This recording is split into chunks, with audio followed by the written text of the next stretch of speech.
बिस्मिल्लाहिर्रहमानिर्रहीम अस्सलाम वालेकुम। आज की इस वीडियो में हम बात करेंगे हैंड फंगल इन्फेक्शन के हवाले से कि हाथों में जो फंगल इन्फेक्शन होता है वो क्या होता है, क्यों होता है, इलाज कैसे किया जाता है, उससे बचा कैसे जा सकता है। इन सारी चीज़ों के ऊपर आज की हम इस वीडियो में बात करेंगे। जो हैंड फंगल इन्फेक्शन होता है इसका दूसरा नाम है टीनिया मैनम। ये एक ऐसी कंडीशन है जो कि एक दूसरे फंगल इन्फेक्शन से मिलती जुलती है जिसका नाम है टीनिया पीडस या फुट फंगल इन्फेक्शन भी उसे कहा जाता है, या ringworm of the foot भी उसे कहा जाता है।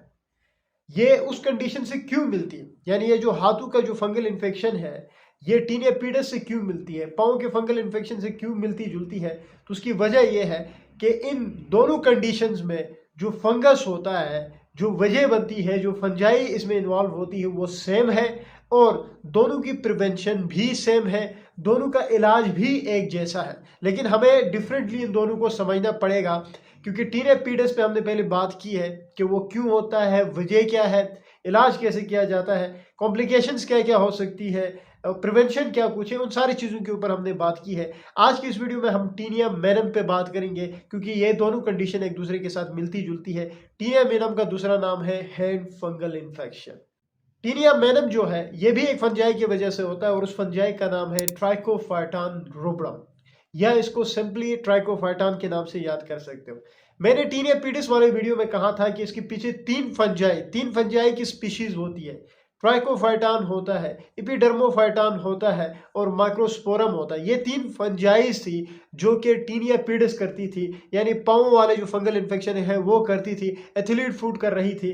लेकिन जो हेड फंगल इन्फेक्शन है, जो टीनिया मैनम है, इसमें एक ही इन फंजाई की स्पीशीज में एक फंजाई इसमें इन्वॉल्व होती है जिसको ट्राइकोफाइटान कहा जाता है। और ट्राइकोफाइटान में भी ट्राइकोफाइटान रूब्रम जो है वो एक अहम कल्प्रेट होता है इस फंगल इन्फेक्शन का। तो वजह की बात तो समझ आ गई कि एक फंजाई इसमें इन्वॉल्व है, एक फंजाई की वजह से ये कंडीशन होती है। लेकिन कौन सी फंजाई होती है वो भी हमने समझी। अब बात करते हैं, जब भी ये जो फंगल इन्फेक्शन है, हाथों में जो फंगल इन्फेक्शन होता है, वो जब होता है तो वो हमें कैसे पता चलता है कि आए कि ये फंगल इन्फेक्शन है या कोई और बीमारी है। देखिए जी, आपने बहुत अपने डेली लाइफ में ये देखा होगा, बहुत सारे लोग आते हैं कि जी डॉक्टर साहब ये हाथ के छिलके उतर रहे हैं और ख़ास सीज़न में उतर रहे हैं, या वैसे डेली कोई काम करता हूँ तो उतर जाते हैं, पेनलेस होते हैं, मतलब दर्द नहीं होता लेकिन छिलके आसानी से उतरते हैं। यार मैं इससे बहुत तंग हुआ हूँ, मैंने बहुत सारी क्रीमें इस्तेमाल की है, बहुत कुछ किया है, उससे ठीक नहीं हुआ है, ये क्या चीज़ है। तो वो जो हाथ की जो छिलके उतरते हैं, जो स्किन उतरती है, जो स्केलिंग जिसको कहते हैं, वो जो होती है ये फंगल इन्फेक्शन को इंडिकेट करती है। पाँव के जो तलवे होते थे वहां पे भी इस तरह से स्किन उतरती थी, तो हमने उसको टीनिया पीडस या फुट फंगल इन्फेक्शन कहा था। यहाँ पे अगर हाथ की छिलके जब उतरते हैं, हाथ की स्किन की जब छिलके उतरते हैं, स्पेशली पाम वाले साइड, बैक साइड पे भी छिलके उतर जाते हैं, स्किन उतरती है लेकिन मोस्टली ये वाली साइड उतरती है। तो ये जब स्किन उतरती है, छिलकों के फॉर्म में उतरती है, तो इसको जो है वो टीनिया मैनम या हैंड फंगल इन्फेक्शन कहा जाता है। इन छिलकों के उतरना यानी इन स्किन के उतरने के साथ साथ जहां जहां स्किन उतरती है उस जगह पे खारिश होती है और हल्की फुल्की रेडनेस भी होती है। लेकिन जो मोस्ट कॉमन प्रेजेंटेशन है, जो सबसे अहम अलामत है, जो जब भी किसी को हैंड फंगल इन्फेक्शन होता है तो वो यही है कि जो स्किन है, जो जिल्द है, वो उतरने लग जाती है, उतर आ जाती है, बगैर किसी दर्द के उतरती है। तो वो इंडिकेट करती है कि जी आपको फंगल इन्फेक्शन हुआ है, आपको टीनिया मैनम हुआ है। तो प्रेजेंटेशन ये है कि जब भी किसी को हैंड फंगल इन्फेक्शन होगा, हाथ का फंगल इन्फेक्शन होगा, तो उसके अलामात ये कुछ होंगे। वजह भी समझ आ गई, अलामात की भी समझ आ गई। अब मालूम कैसे किया जाता है, तो वही बात आती है, मैंने पहले भी कहा कि देखिए इन्वेस्टिगेशंस की ज़रूरत नहीं है। एक डॉक्टर एग्जामिन करेगा, देख के बताएगा कि जी ये फंगल इन्फेक्शन है। ट्रीटमेंट क्या है?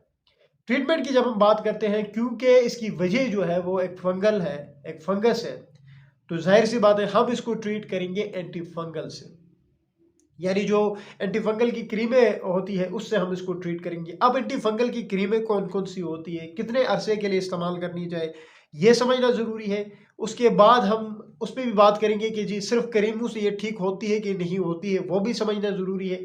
हाँ, अगर ठीक नहीं होती है तो जो ओरल एंटी फंगल्स है, यानी जो एंटी फंगल की जो टेबलेट्स है, वो अगर हमने लेनी है तो वो कौन कौन सी लेनी है और कितने अरसे के लिए लेनी है। और फिर आखिर में बात करेंगे इसके बचाव के हवाले से कि इससे बचा कैसे जा सकता है।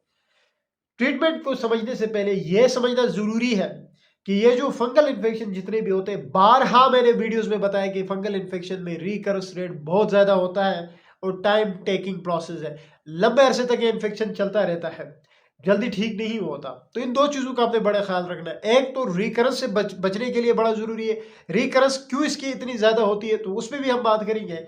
और दूसरा ये है कि ये लंबे अरसे के लिए चलती है ये बीमारी, जब भी किसी को फंगल इन्फेक्शन होता है तो उसमें थोड़ा सा अपने सब्र और तहम्मुल से जो है वो काम लेना है। बात हम कर रहे थे कि जी ये रिकरेंस इसकी क्यों होती है। रिकरेंस की वजह यह है कि सबसे पहले तो इसमें जो काउंसलिंग होती है उसमें जो ये जो अहम बातें होती है जो डॉक्टर एक मरीज को बता रहा होता है वो सबसे इम्पोर्टेंट है, वो उसको इग्नोर कर देते हैं, सिर्फ क्रीमें यूज करके उनको लगता है कि हम ठीक हो जाएंगे, उससे ठीक नहीं होता। पहले तो रिकरेंस रेट क्यों अहम है, क्यों इतना ज्यादा है, तो उसकी वजह ये।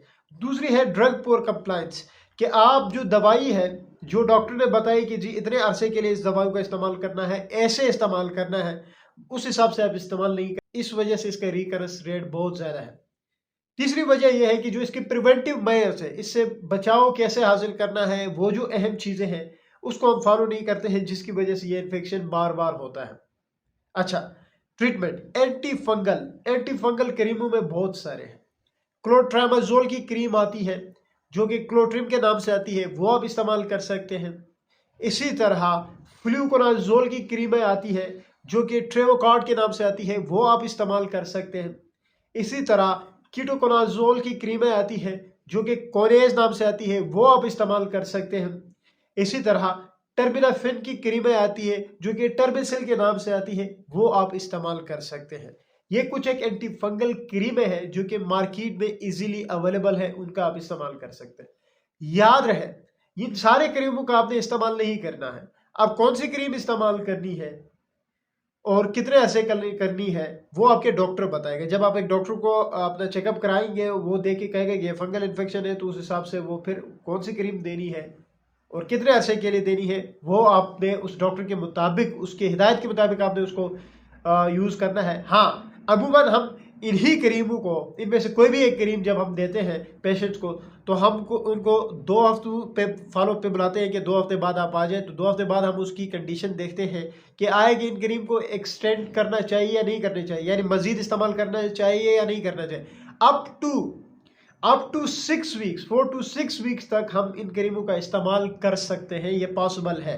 लेकिन अब ये कितने अरसे के लिए करनी है वो आपकी जो कंडीशन है, जो बीमारी की हालत है, वो देख के वो आपके डॉक्टर बताएगा कि कितने अरसे के लिए इसको इस्तेमाल करना है। तो ये सारे एंटी फंगल क्रीमें हैं जो कि आप इस्तेमाल कर सकते हैं। अच्छा, अब अगर इन्फेक्शन परसिस्टेंट है, बार बार हो रहा है और इन क्रीमों के इस्तेमाल से ठीक नहीं हो रहा है, तो फिर हम टेबलेट्स की तरफ चले जाते हैं।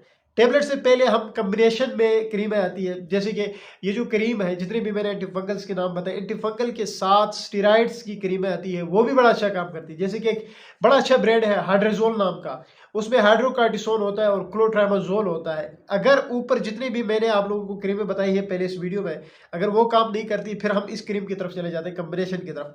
अगर उसमें भी नहीं करती है तो फिर हम ओरल पे चले जाते हैं और ओरल और जो क्रीमें हैं दोनों की कम्बिनेशन में देते हैं, जो कि अच्छा काम करती है।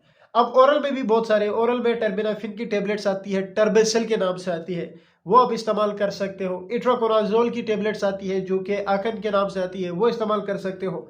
फ्लूकोनाजोल की टेबलेट्स मिलती है, इजीली मार्केट में अवेलेबल है, वो इस्तेमाल की जा सकती है। और ये जो टेबलेट्स है वो ये भी तकरीबन 12 से 14 दिनों तक इस्तेमाल जो है वो हम प्रिस्क्राइब करते हैं। लेकिन अब आपको कितने अरसे के लिए लेनी है वो आपका डॉक्टर डिसाइड करेगा, क्योंकि ये फंगल इन्फेक्शन है, इसमें तुके से जो है कोई वीडियो देख के या कोई गूगल पे सर्च करके चीज़ें ला के यूज़ नहीं करनी चाहिए। इसके साइड इफ़ेक्ट्स भी हो सकते हैं क्रीमों की, तो ये चीज़ें बड़ी ज़रूरी है। और साथ ही हम, क्योंकि इचिंग, खारिश बहुत ज़्यादा होती है, तो हम एक एंटी एलर्जिक भी देते हैं। कोई भी एंटी एलर्जिक जैसे कि फिक्सोफेनाडीन है, लोरेटिडीन है, डिसलोरेटिडीन है, सिट्रिजीन है, कोई भी मिल जाती है, मार्केट से ईजिली मिलती है, वो भी इस्तेमाल की जा सकती है। तो कहने का मकसद ये है कि एंटी फंगल क्रीमों के साथ एंटी फंगल टेबलेट्स का भी इस्तेमाल किया जा सकता है, और साथ ही हम एक एंटी एलर्जिक टेबलेट भी देते हैं ताकि इचिंग से निजात हासिल हो।